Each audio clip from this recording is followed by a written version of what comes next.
Muito boa noite, estamos aqui para o nosso primeiro Santos Cast. É Santa, né? De novo. É que eu falo do Santos sempre, gente, foi mal.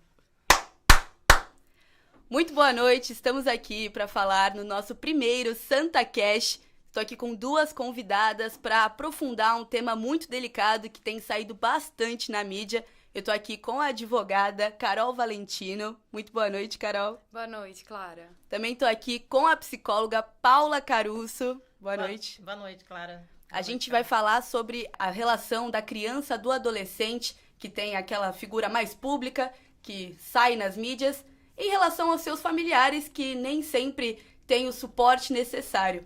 Então, a gente trouxe a palavra de uma advogada e de uma psicóloga para ver as duas vertentes desse assunto. Primeiro, para vocês duas, um assunto mais abrangente que as duas podem comentar com propriedade. Quando a criança e o adolescente é uma figura pública, o quanto a relação família, parental, pode interferir no desenvolvimento da criança mesmo, não só da carreira? Eu começo? Então, essa é uma pergunta bem complexa, né? Porque a gente precisa levar em consideração o contexto familiar, né? Cada família é uma família, cada família tem um histórico de vida, então não tem um padrão. Mas, assim, influencia muito no desenvolvimento emocional, tanto da criança, do adolescente, como da família. Porque ninguém está preparado para que alguém vire uma figura pública, né? E isso faz com que, emocionalmente, num primeiro momento, a pessoa, ou a criança, ou o adolescente, ou os familiares possam se deslumbrar com essa propaganda toda, com essa publicidade toda, e num segundo momento podem se incomodar com essa relação com o público que não era esperado, né? Então, influencia muito, pode levar a criança a se tornar uma criança ansiosa ou uma criança depressiva. Aí depende muito do histórico de cada família mesmo.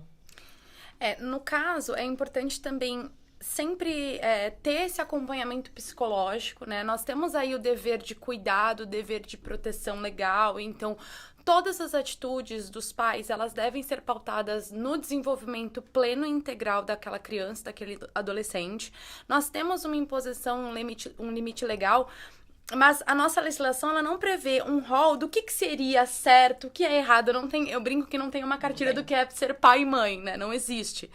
Então, nesse caso, cabe muito a questão do bom senso e se preparando, e até mesmo nós enxergarmos se o meu filho de fato está preparado para isso.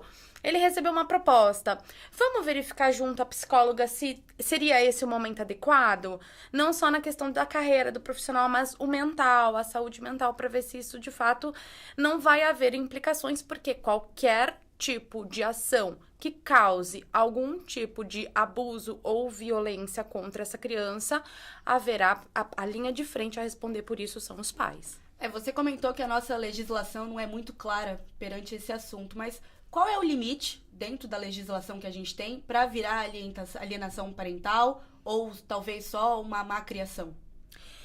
Então, nós não temos, assim, uma questão de limite. Na verdade, a legislação, ela fala sobre a questão do desenvolvimento. Então, cabe ao Estado, à sociedade, à família, ali estar preparada e desempenhar as melhores funções para o desenvolvimento integral para aquela criança.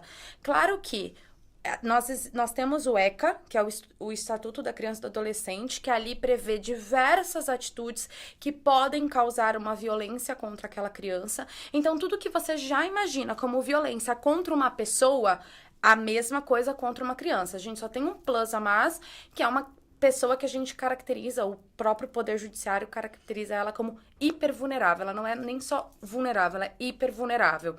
Então, todas aquelas violências que nós conhecemos, então, violência física, violência moral, violência psicológica, violência sexual, todas essas violências, elas podem acontecer na situação envolvendo uma criança e adolescente. Tanto que é por isso que, recentemente, demorou até um tempinho, mas teve aí a lei do Henri Borel, que abrange todas essas violências em uma criança. Então, ali a gente tem o que não deve ser feito. E o que deve ser feito é preservar aí o bem-estar, o desenvolvimento pleno dessa criança. Com certeza. Você falou sobre ninguém estar preparado para conhecer ou conviver com alguém que se torna uma figura pública. No Brasil, muitas vezes, do dia para noite. Às vezes é um vídeo que você posta e você viraliza, e ali já não dá nem mais para sair na rua sem ser parado. Mas como os pais e aí saindo um pouco do assunto das crianças, como os pais podem se preparar psicologicamente ou ter um acompanhamento para lidar com essa ascensão repentina dos filhos?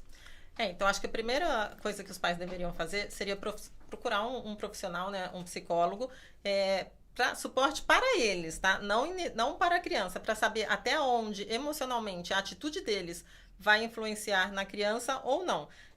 Só que assim, os pais, eles são muito resistentes em procurar ajuda psicológica para eles, né? Pro filho, isso é de outra geração, né? Exato, Pro filho, tudo bem, meu filho precisa, eu levo, mas eu não preciso, né?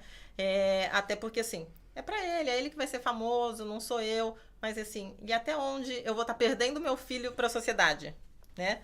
Então, assim, emocionalmente, o pai e a mãe podem se sentir abandonados, embora eles estejam ali sempre muito presente, a criança ou adolescente em casa, mas eles podem sentir um abandono por parte do filho, né? E isso é que pega. Poxa, eu criei, na verdade, eu gerei, eu criei e agora ele vai e me deixa aqui. Como é que fica isso na cabeça de uma mãe, na cabeça de um pai? Bem complexo, né? E talvez a questão de o meu filho está precisando de ajuda, talvez tire o direito do pai de querer ajuda, né? Na cabeça do adulto, de quem cria. Se o meu filho precisa de um psicólogo, eu não posso precisar também, porque eu preciso dar esse suporte para ele.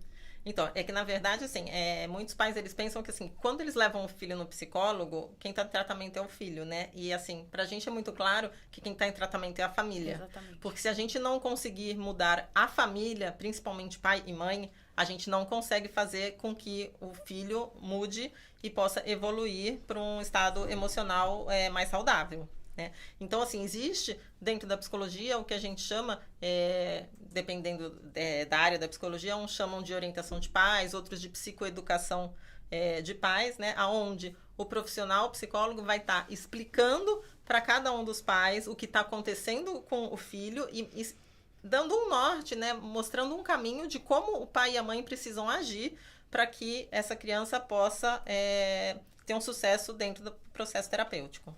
Vocês devem ter acompanhado, né, o caso da Larissa Manoela, teve uma repercussão muito grande na mídia. Até que ponto os pais têm o direito de comandar as finanças da criança e do adolescente? Qual é a proteção que a criança e o adolescente têm para que, mesmo ainda na menor idade, não tenha nenhum tipo de golpe ou saia prejudicado, sendo que é o trabalho e esforço dela? O caso da Larissa Manoela realmente ficou assim... Foi algo que estourou, né? Todo mundo...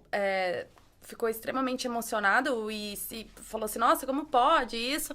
Mas a primeira coisa que eu queria deixar clara aqui é que nós somos pessoas comuns, né? Então, nós temos um padrão de vida comum.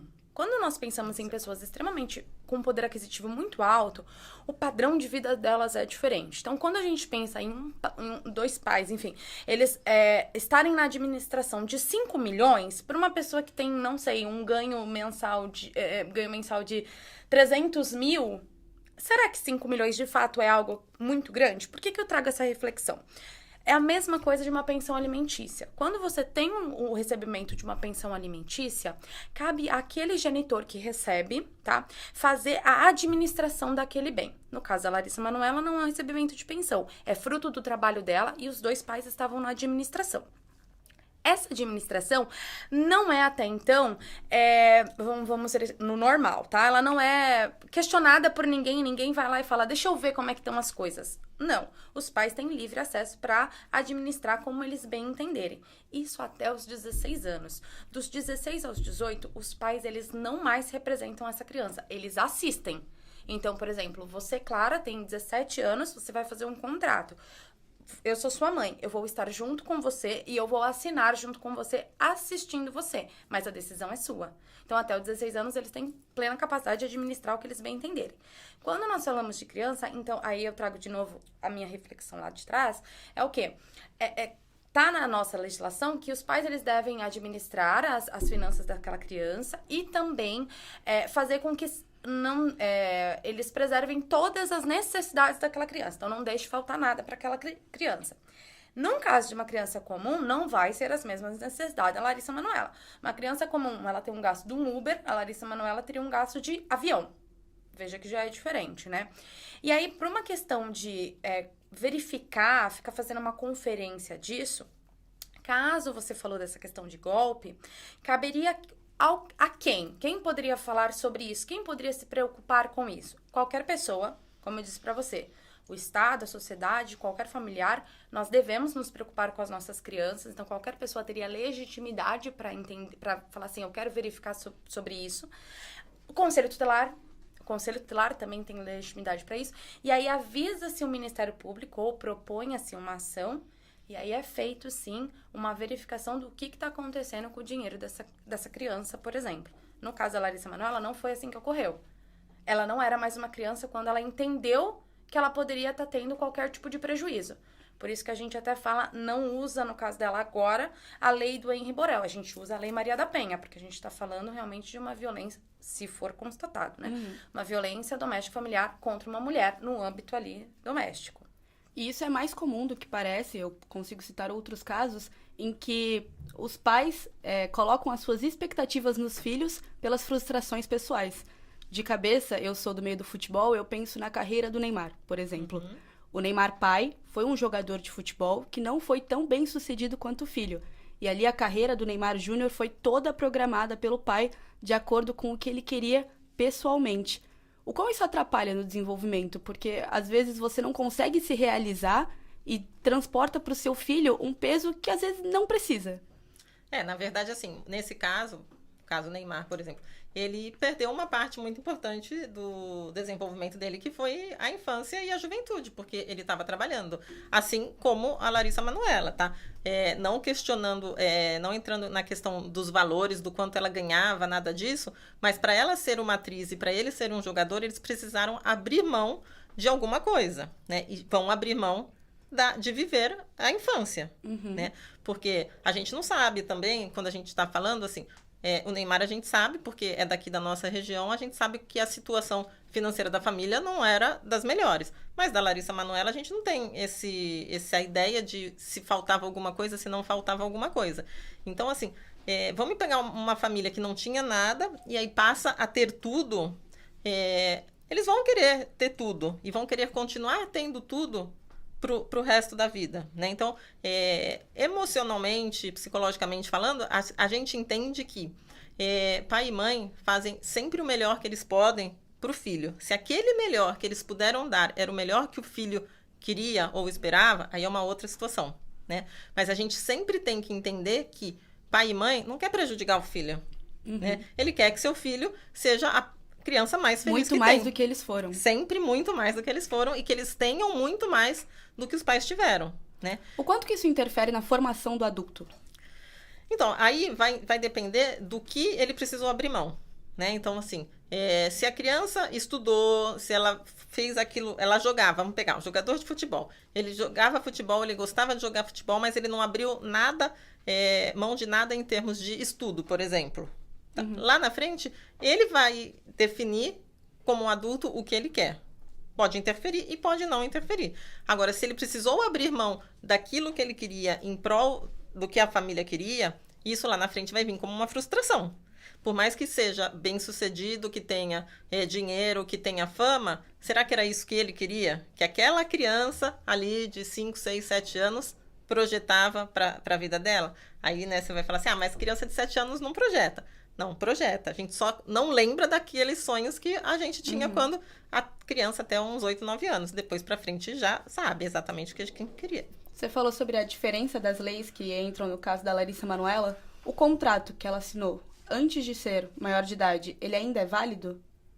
Sim, no caso, aí teria que ser analisado contratualmente falando, né? Se teria alguma cláusula ali abusiva, algo assim que eu não tenho conhecimento. Mas um contrato que é assinado pelos pais representando os seus filhos, ele é válido, com certeza. E é como a própria... Paula. A própria Paula tá expondo aqui pra nós. Havendo ainda por mais que não seja... um consentimento expresso, tá? A criança dizendo, sim, eu quero participar de uma novela, eu quero participar. E ela sempre deixou isso muito bem claro, que ela gostaria, que ela gostava. Então, nós podemos até dizer que sim, teve um consentimento dela por parte disso. Agora, o que talvez, por exemplo, veio à tona, à mídia, a questão do contrato das empresas, né? Que tinha ali uma porcentagem que agora tá super em alta. Sempre existiu, mas tá super em alta. O fato de você consolidar seu patrimônio numa holding, né? Pra fazer toda a administração. E aí, nessa holding, você colocar 98% das cotas pros pais e 2% das cotas pros filhos, eu entendo que tá uma discrepância muito grande ali. Muito. Talvez isso teria que ser analisado, de fato. Se aquilo foi feito de forma lícita, se não foi feito, enfim. Mas, pelo que eu soube, isso já foi verificado por ela, pela assessoria dela jurídica. E, inclusive, esse contrato já foi, eu digo, reformulado. E já fizeram um novo, em que as cotas foi muito bem já definidas. Ela já tem uma outra empresa, inclusive, que ela já deslocou o patrimônio dela. Eu não sei se vocês concordam, mas muito disso também parte do nosso sistema. Hoje menos, mas antigamente eu quero que o meu filho me aposente. Eu vou ter um filho que ele vai ser bem-sucedido, vai brilhar mais do que eu consegui, vai me dar mais do que eu pude dar pra ele. Eu dei a base. Agora eu quero que ele se desenvolva e me dê ganhos por isso. Não de um jeito ruim, mas é que a gente projeta essas coisas pros nossos filhos, né? Então, eu acho que nesse ponto, que você tocou um ponto bem importante, né? O que é um pai e o que é uma mãe? Um pai e uma mãe não é simplesmente aquela pessoa que gerou. Muito pelo contrário, né? É a pessoa que educou, a pessoa que criou, a pessoa que deu carinho. E aí a gente precisa levar em conta que, assim, que se esse pai e essa mãe, eles não dão um carinho suficiente, num futuro eles não vão receber o carinho dos filhos, até na questão de quando eles tiverem mais idade, já tiverem aposentados. Muitas vezes, não sei se é o caso, tá? Mas assim, a Larissa Manoela vai poder assistir os pais no futuro financeiramente, mas não emocionalmente. Uhum. Porque ela pode ter se sentido em algum momento desamparada. Mas isso a gente não tem como prever e como afirmar, né? Só que eu acho que, assim, uma outra questão que é muito importante, né, nessa questão emocional é quando os filhos querem seguir a carreira dos pais que são bem-sucedidos e não conseguem. Sim.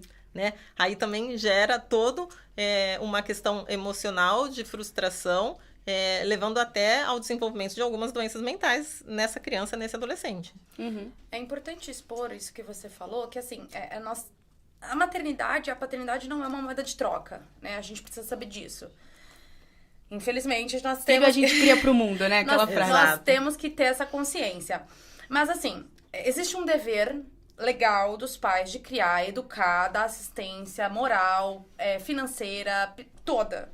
Existe isso. O suporte pro filho. Exatamente. E caso isso não seja feito, os pais respondem por isso. Uhum. Quando a gente fala o ao contrário, nós temos também o suporte familiar, por exemplo, para a pessoa idosa. E caso isso não seja feito, também há uma responsabilidade. Abandono de incapaz, né? Exatamente. E quando... Agora, nós temos várias variantes ali naquela situação. Então, por exemplo, uma criança que foi desamparada pelos pais, vamos colocar ali no abandono afetivo, tá? Uma criança que teve um abandono afetivo, ou... Geralmente é o combo, né? Afetivo mais financeiro, tá? De um pai. E na velhice, ele demanda daquela pessoa alimentos, por exemplo, tá? Que é o que é mais comum. Já existe precedente do Tribunal de Justiça e do Superior Tribunal de Justiça de que aquela pessoa não é obrigada, já que ela foi desamparada a sua vida toda. Então, você vê como nós temos que sempre analisar essa questão... Tá ficando cada vez mais flexível. Exatamente, porque é isso, não é uma moeda de troca? Não, não é. Mas a gente não pode simplesmente ignorar o que aconteceu com aquela criança, toda a vida que ela teve, e dizer, não, é sua obrigação amparar o seu pai ou sua mãe, aquele genitor, por exemplo, que nunca fez nada para aquela criança, que é totalmente desaparecido, e aí geralmente rola aquilo, né? Aquela pessoa vira uma pessoa famosa, e aí pronto, aquele pai apareceu. Exato. Salvo engano, isso aconteceu, acho que com a Xuxa, não foi? Não lembro. Teve Mas alguma enfim, coisa assim com a Xuxa. vamos supor, hipoteticamente, né? Então, isso é uma coisa que a gente precisa pensar, não é uma moeda de troca, mas sim, há uma situação que precisa ser analisada. E nesse caso, como que a pessoa que foi desamparada pode provar na justiça que ela não tem o dever de cuidar do idoso? Aí, no caso, não vai partir dela, tá? Como esse pedido vai partir da parte que tá querendo, cabe a ela, na sua defesa, por exemplo, fazer toda a comprovação. Então, olha, eu fui abandonada afetivamente, financeiramente, me causou tudo isso. a parte eu utilizo muito isso, eu acho muito importante, os laudos psicológicos. Então, olha, essa pessoa, né, no caso, um adulto, ela passou por tratamento psicológico durante todos esses anos, e a psicóloga faz um parecer dizendo esses foram os danos causados. Então, se tiver alguém que pagar algo pra alguém, no caso é ele pra criança, não no caso pra pessoa, né? Pra aquela, quando ele era uma criança, no caso. E tem como fazer esse diagnóstico? Você pega um paciente, estuda todo o caso dele, analisa por anos e, ó, foi isso aqui que desencadeou? Então, na verdade, assim, se for um adulto já, ele vai trazer pra gente a história de vida dele, né? E aí, em cima da história de vida dele, a gente pode dizer que teve uma falha emocional na criação, ou se não teve. Agora, quando é abandonado já criança, se a família tem uma condição de procurar um serviço de psicologia, a gente tem todo esse histórico. Só que entra numa outra questão, né? Pelo Conselho Regional de Psicologia, a gente é obrigado a guardar prontuário somente por 5 anos. Né? Uhum. Então, é aquilo assim, eu guardei lá 5 anos, o paciente não voltou mais, não precisou mais, eu posso descartar. E aí, se daqui a 20 anos ele quiser pedir isso, não tem como, né? Uhum. Até porque, assim, não vai ter memória de profissional que lembre de 20 anos atrás. Então, assim, o importante é que, assim, sempre que a pessoa pede um relatório pra gente, nós somos obrigados a emitir. Que se tenha alguma questão, que ele guarde esse documento. Sim. Ou utilize em processo, porque o processo, ele mas fica ali assim, num acervo. Tô Então, falando assim, é uma criança hoje, né? Sim. No futuro vai ser... O prontuário vai pro paciente ou fica apenas com o psicólogo? Fica com o psicólogo. Entendi. Se ele quiser, eu quero ver o que você escreve aí, vai caber ao psicólogo mostrar ou não, entendeu? Eu mostro, porque pra mim... Tô falando sobre você. Exatamente. Mas o prontuário é nosso, não é do paciente. Entendi. E no caso da criança e do adolescente que sentiu, que notou que tá rolando aquele abuso, que tá sendo prejudicado financeiramente, a quem ele recorre? Como ele pode correr atrás dos direitos dele? Então, como eu te disse, ele tem várias opções, tá? Ele pode ir atrás de um familiar de confiança dele, que pode estar representando ele em juízo. Ele pode ir diretamente no Ministério Público. Todas as varas, existem os ministérios públicos, que são os promotores de justiça que cuidam daquela área que a gente fala, tá? Então, por exemplo, na vara da família e sucessões, existe o promotor das famílias e sucessões. Então, essa criança pode ir até lá, junto com algum tipo de representante, e fazer essa denúncia, expor o que está acontecendo. O próprio Ministério Público tem legitimidade para propor uma ação. Uma outra opção também é o Conselho Tutelar, que às vezes é um canal muito fácil de você ir até o Conselho Tutelar. E através disso é que a criança pode requerer medidas para, enfim, tanto sanar quanto amenizar, tentar estancar o que está acontecendo. Como eu disse pra você, existe ali o Estatuto da Criança e do Adolescente, que é uma legislação, ao meu ver, linda, tá? Se todos pudessem, de fato, seguir certinho, seria maravilhoso. Mas, né, nós temos outras leis que acabam reiterando aquilo que já está lá, mas, por exemplo, a lei do Henri Borel, que ela prevê medidas protetivas de urgência. E é até interessante falar sobre isso, porque quando nós falamos em medidas protetivas de urgência, as pessoas leigas já têm aquela questão, meu Deus, mas como assim vai tirar essa criança da família? Não. A perda, né, do poder familiar ou a suspensão do poder familiar pode ser que seja uma das consequências. Isso no trâmite processual, tá? Uhum. Em questão do abuso parental, ok? Mas a medida protetiva de urgência, por exemplo, pode ser o próprio bloqueio do acesso às contas.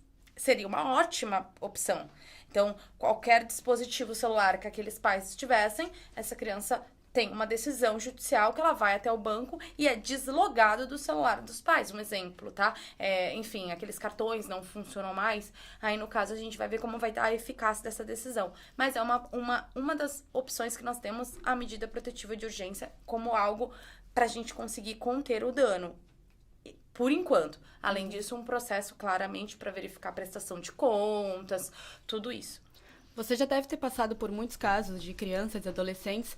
Em algum momento já teve algum caso que a mãe era uma ótima mãe, mas a gestora fazia um trabalho ruim.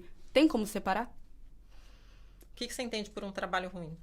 De não dar o suporte devido ou de administrar mal o dinheiro da criança.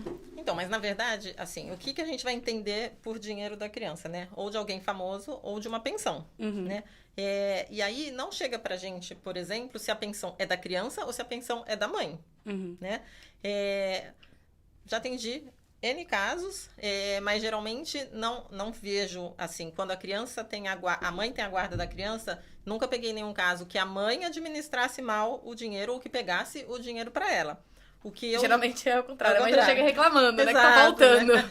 O que eu já vi muito foi a questão do pai, o pai ter uma condição melhor do que a mãe, a criança querer um tênis e o pai dizer, eu já dou pensão para sua mãe.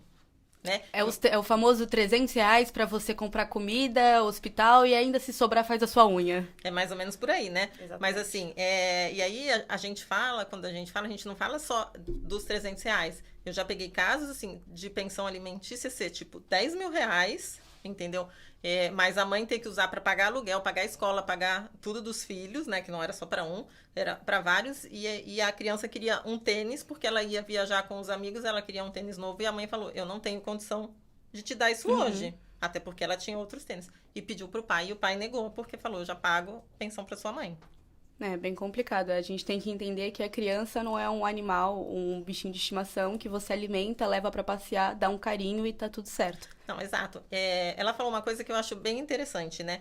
É muito difícil uma criança entender que a mãe ou o pai estão tratando ela mal ou estão passando a perna nela em questões financeiras, né? Ela só vai começar a entender isso a hora que ela começar a lidar com o dinheiro, né? E lidar com o dinheiro atualmente tá bem tardio, né? Exatamente. Então, assim, eu atendo crianças muito pequenas, né? A partir de 6 anos de idade, e eu sempre falo para os pais, quando chega lá por 8, 9, 10 anos, começa a dar uma mesada, começa a dar o dinheiro que a criança gasta no lanche da escola, começa a dar para ela administrar semanalmente. Ó, aqui está o dinheiro do seu lanche da escola, é o dinheiro que você vai ter para comer de hoje até sexta-feira, de segunda a sexta-feira.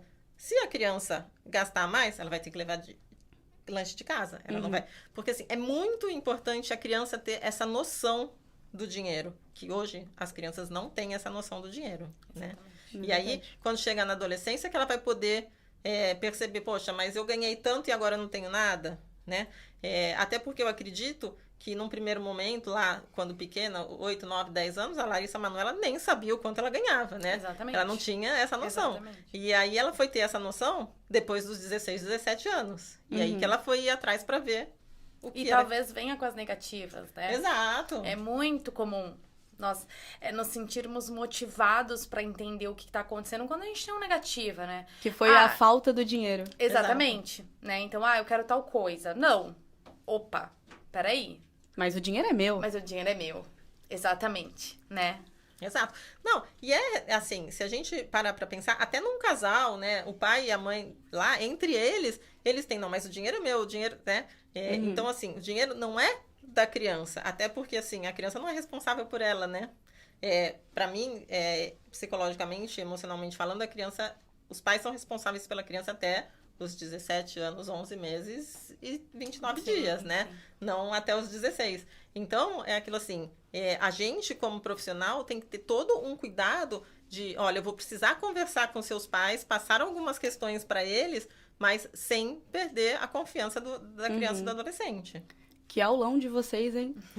É isso. Se vocês quiserem deixar considerações finais, deixar o contato de vocês, onde encontra vocês, por favor. Bom, caso queiram me encontrar, meu Instagram, acho que é a minha maior ferramenta de trabalho hoje em dia, é @carolvalentinoadvogada. Eu sou advogada, especialista na área de famílias, sucessões e violência doméstica, e eu tenho uma atuação com recorte de gênero, tá? Então, é isso. O meu Instagram também é aberto para todo mundo, é @ser-e-conhecer-psicologia. Eu trabalho com crianças a partir de 6 anos, sou psicóloga clínica e neuropsicóloga. Muito obrigada, eu gostei muito de estar aqui com vocês nessa noite conversar. E foi isso, espero que vocês tenham gostado. Boa noite. Boa noite. Boa noite. Aê!